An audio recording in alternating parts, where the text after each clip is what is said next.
Robert Kim is sitting on the cold sidewalk of San Francisco, holding a torn cardboard sign that reads, "Any help, God bless."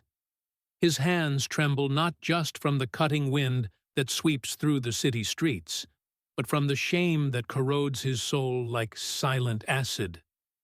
At 52 years old, this man who once wore impeccable suits and drove cars that cost more than entire houses now counts pennies like someone counting the remaining days of dignity.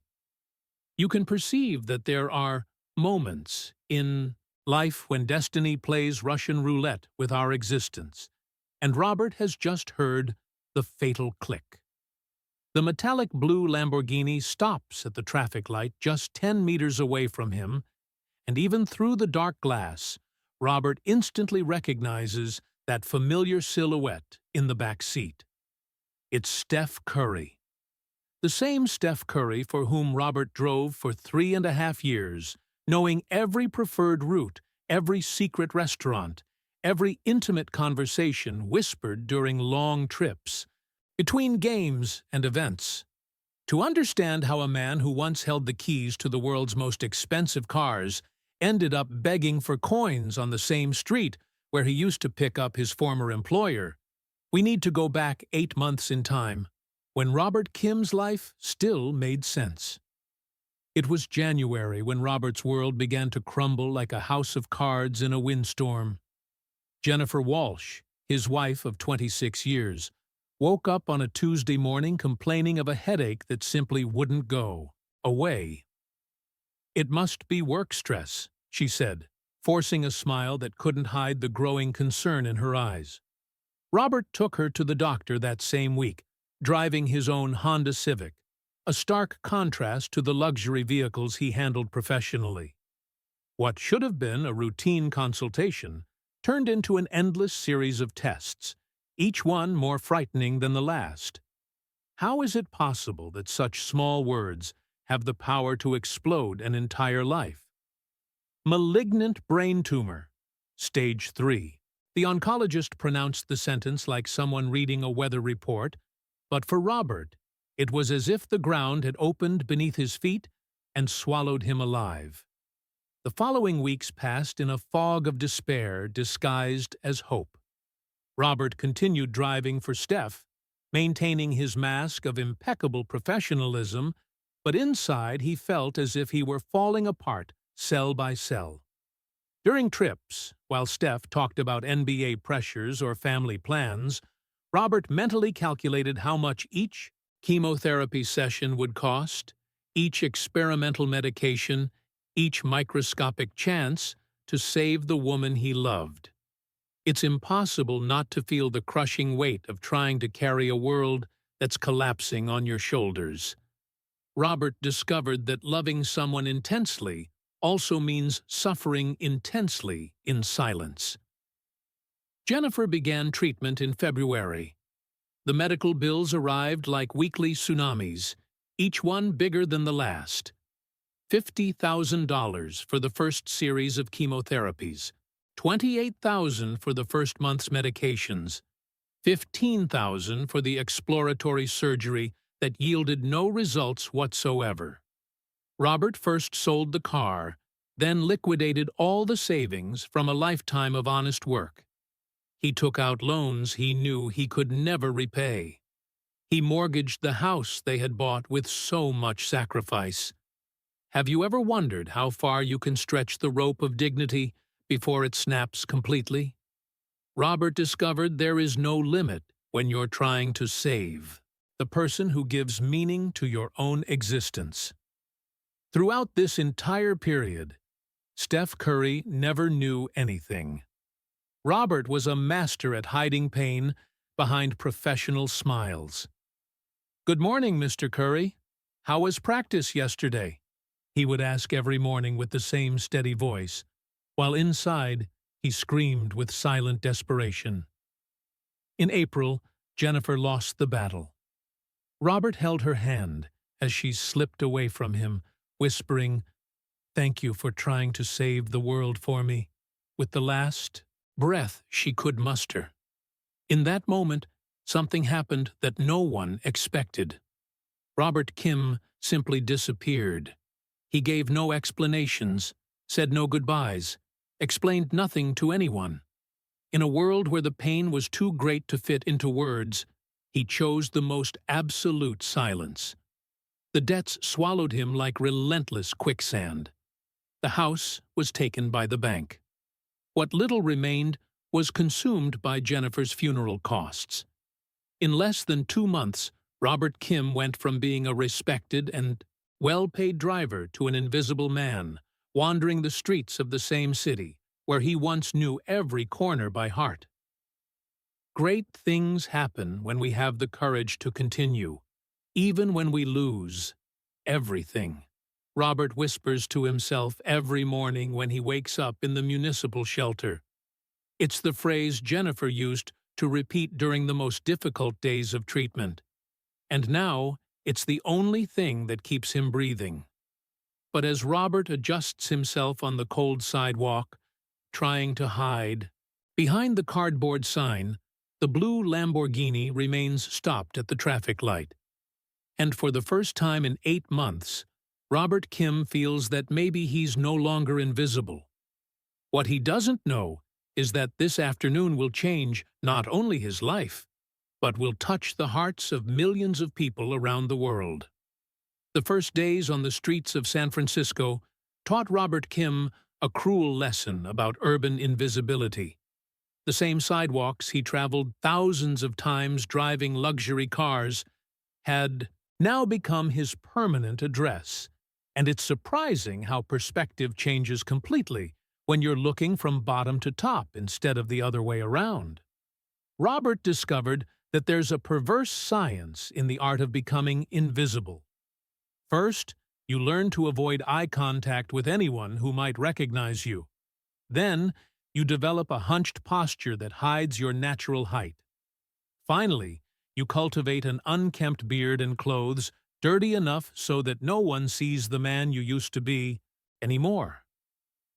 You can perceive that dignity doesn't disappear all at once.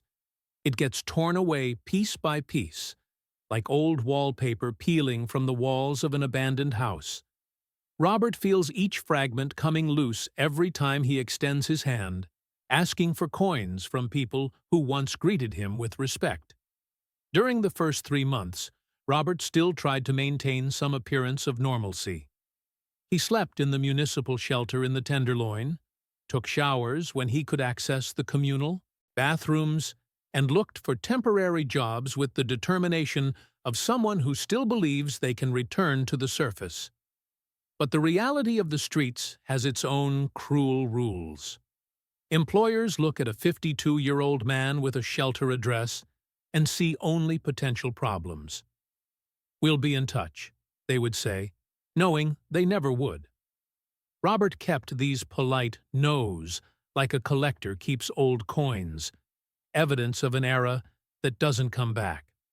How is it possible that someone who once knew the security codes of the most expensive houses in the Bay Area now struggles to get 1 meal a day? Robert asked himself this question every dawn, when the cold from the abandoned garage where he sometimes slept penetrated through the cardboard he used as a blanket. The memories were both his salvation and his torture. During the long trips with Steph, they had developed a genuine friendship that transcended the professional relationship. Robert remembered conversations about the pressures of fame, about how Steph felt the weight of being a role model for millions of children, about the sacrifices that greatness demands. "Robert, you're more than my driver, brother. You're my connection to the real world," Steph had said once, returning from a particularly difficult game. "Everyone around me wants something. You just want me to get home safely." It's impossible not to feel the devastating irony of remembering moments of intimacy with someone who is now just a few meters away from you, but in a completely different universe. Robert carried these memories like invisible scars that throbbed every time he saw something related to the Warriors on bar televisions. In the 5th month on the streets, Robert had his first close encounter with Steph. He was scavenging through trash behind an expensive Japanese restaurant in Japantown when he heard the familiar voice ordering sushi to go. Robert's heart raced like an unregulated engine, and he hid behind a dumpster, trembling not from cold, but from a shame so deep it physically hurt. Have you ever wondered what it feels like to see your previous life pass by you, like a movie from which you've been cut? Robert watched through a crack when Steph left the restaurant, talking on the phone about strategies for the next game, completely oblivious to the fact that his ex-driver was 10 meters away from him, hidden among trash and humiliation. That night, Robert cried for the first time since Jennifer Walsh's funeral. Not because of the circumstances, not because of hunger, not because of cold, but because of the devastating realization that he had become a ghost of his own life. The 6th month brought San Francisco's winter, and with it a meteorological cruelty that tested all the limits of human resistance that Robert thought he possessed.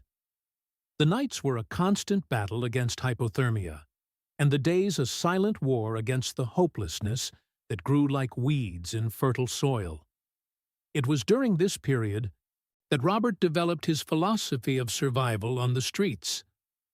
Great things happen when we learn that surviving is already a victory, he would whisper to himself during the most difficult dawns. Jennifer's phrase evolved with his reality, adapting like a living organism to impossible circumstances.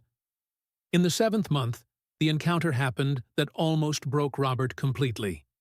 He was leaving San Francisco General Hospital, the same hospital where Jennifer had died, after a free consultation to treat a foot infection that refused to heal.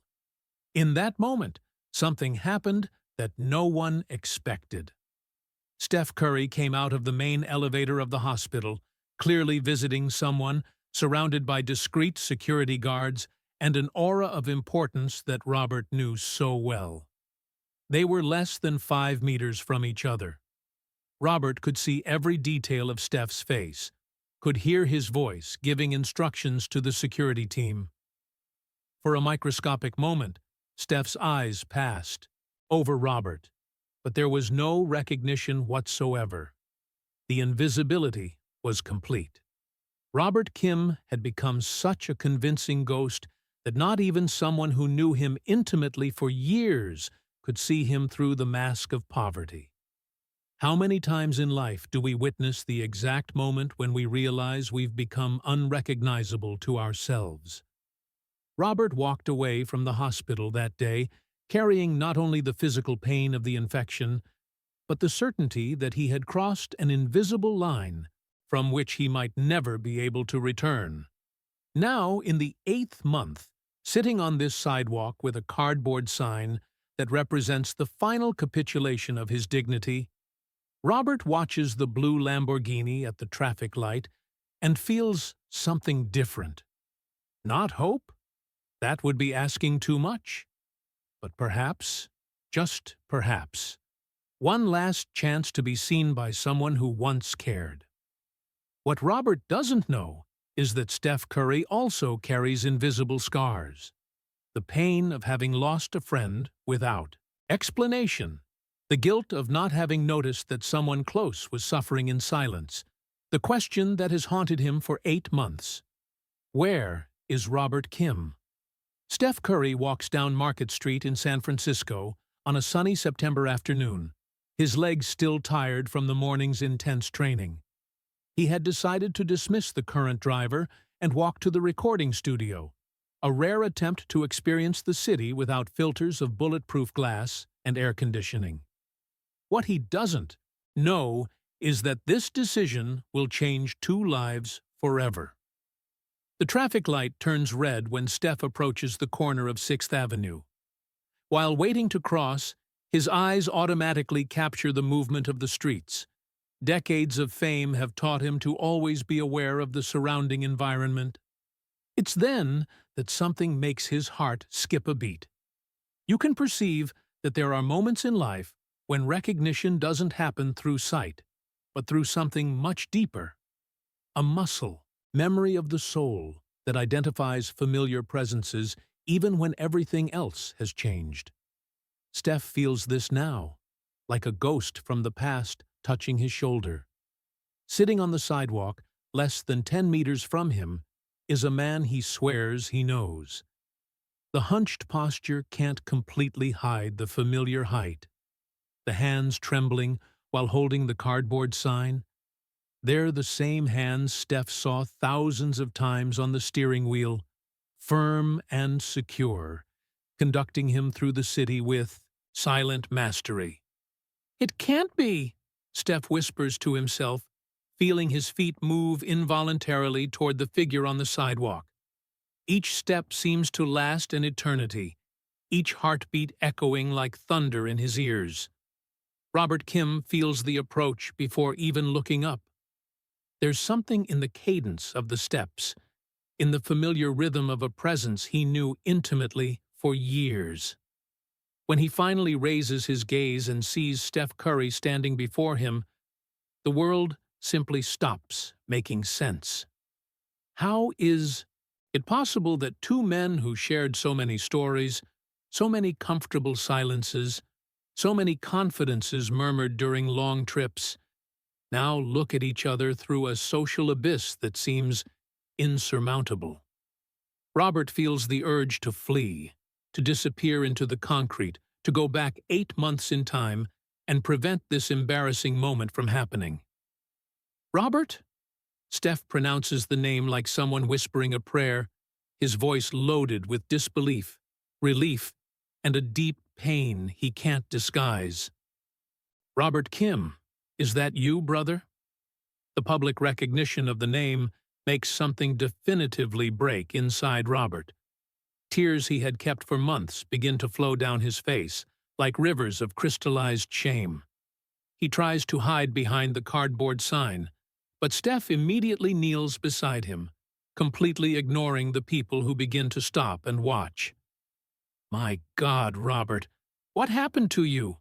Steph asks, and his voice carries the same tenderness of someone speaking to an injured brother. "I looked for you for months, man. Where were you?" It's impossible not to feel the crushing weight of the moment when years of silent suffering finally find a voice to express themselves. Robert tries to speak, but only sobs come from his parched throat. Steph waits patiently, his presence radiating a compassion that makes the curious onlookers form a respectful circle. In that moment, something happened that no one expected. Cell phones begin to appear, people recognizing Steph Curry, and documenting a moment that clearly transcends any normal encounter between celebrity and fan. But Steph doesn't even notice the cameras. His eyes are fixed on the man who was once his daily connection to real humanity. "Jennifer," Robert finally manages to whisper, and his wife's name carries all the weight of 8 months of silent mourning. She died, Steph. Cancer. I lost everything trying to save her." The words hit Steph like physical punches. He remembers Jennifer Walsh, the sweet woman who sometimes sent homemade cakes through Robert, who always asked about the Curry family with genuine interest. The woman Robert mentioned in almost every conversation with the affection of someone who had found their place in the world. Have you ever witnessed the exact moment when human compassion breaks all social barriers built by society? What happens next makes dozens of people grab their phones, but for completely different reasons than they imagined. Steph Curry, the man who earns millions per year, who has his image carefully protected by a public relations team, who avoids controversies at all costs, simply hugs Robert Kim right there on the sidewalk. A long, tight hug that communicates 8 months of repressed worry, of unanswered questions, of guilt for not having noticed signs of suffering. "Why didn't you tell me?" Steph asks during the hug, his own voice choked. You know I would have helped. You know your family, Robert. How many times do we witness moments of pure humanity that remind us of what really matters in life? The people around stop filming for entertainment and start filming out of genuine emotion. Tears flow down the faces of strangers who don't even know the complete story, but intuitively understand that they're witnessing something sacred. Great things happen when love breaks all the barriers that the world builds, Robert whispers in Steph's ear. Jennifer's phrase evolving to its purest and most powerful form. It's at this moment that both know nothing will ever be the same again. Steph doesn't let go of Robert. There, on the busy sidewalk of San Francisco, surrounded by dozens of cameras capturing every second, he makes a silent promise that resonates through every soul present. No one he loves will be invisible again. The video being recorded at this exact moment will not only go viral, it will redefine what it means to be human in an era where compassion sometimes seems like a luxury that few can afford to demonstrate publicly. The video of the hug between Steph Curry and Robert Kim spreads across the internet like fire in a dry forest. In 2 hours, it already accumulates 500,000 views. In 6 hours, it surpasses 5 million. In 24 hours, the entire world is talking about the moment when an NBA superstar hugged his homeless ex-driver in the middle of the street, completely ignoring the cameras and his own public image. But what happens behind the scenes, away from the viral spotlights, is even more extraordinary than any number of views could express. You can perceive that there are moments in human history when a single gesture of authentic compassion awakens something dormant in the collective soul of society. Steph and Robert's hug wasn't planned, wasn't calculated for maximum impact, it was simply real. And perhaps that's exactly why it touched so deeply in the hearts of millions of people. That same afternoon, Steph cancels all commitments and takes Robert directly to a hotel. Not for a public relations photo, not for a good deed that will be documented, but because seeing his friend in those conditions awakens in him an urgency that goes beyond any social obligation. "Robert, listen here," says Steph, as they sit in the hotel room, Robert still trembling with disbelief at the turn his life had taken in a matter of hours. "I want you to understand something very important. This isn't charity. This isn't pity. This is family taking care of family." Robert looks at Steph through tears he can no longer contain. For 8 months, he had convinced himself that he had become invisible to the world, especially to people who once cared about him. Discovering that Steph not only remembered him, but had missed him, is like resurrecting from an emotional death. How is it possible that a 30-second hug has the power to heal 8 months of social invisibility? Robert experiences this resurrection of dignity like a warm wave that runs through his entire body, melting layers of shame that had crystallized in his soul. Steph doesn't stop at the hotel. The next day, he personally accompanies Robert to a complete medical consultation, pays for specialized psychological treatment for grief and trauma, and offers something that goes far beyond temporary financial help. "I want you to come back to work with me," says Steph during breakfast on the second day. "Not out of pity, but because I need someone I completely trust. Someone who knows me for real, who sees me as a person before seeing me as Steph Curry." It's impossible not to feel the devastating beauty of a friendship that survived the worst that life can offer. Robert feels as if he's waking up from an 8-month nightmare to discover that true bonds never really break. They just patiently await the right moment to manifest themselves again. But the story doesn't stop there. The viral video awakens something much bigger than a simple reunion between friends. Steph receives thousands of Messages from people sharing their own stories of loss, of invisibility, of moments when life completely fell apart. In that moment, something happened that no one expected. Steph decides to transform the viral moment into a real movement. He announces the creation of the Jennifer Walsh Foundation in honor of Robert's wife, dedicated to helping families facing devastating medical crises. Jennifer Walsh was a woman who believed that great things happen when we refuse to let people become invisible, Steph declares at the press conference announcing the foundation. This foundation exists to ensure that no family has to choose between medical treatment and financial dignity. How many times does a personal tragedy transform into the seed of a compassion revolution that touches thousands of other lives? Robert not only recovers his dignity, he becomes co-founder of an organization that will help hundreds of families avoid the same fate that almost destroyed him. 6 months later, Robert Kim is sitting in the passenger seat of the same blue Lamborghini, but this time not as a driver, as executive director of the Jennifer Walsh Foundation. His hands, which once trembled holding a cardboard sign, now sign checks that save entire families from medical bankruptcy. The apartment where he now lives with restored dignity has a framed photo of Jennifer Walsh in the living room, surrounded by thank you letters from families who were helped by the foundation.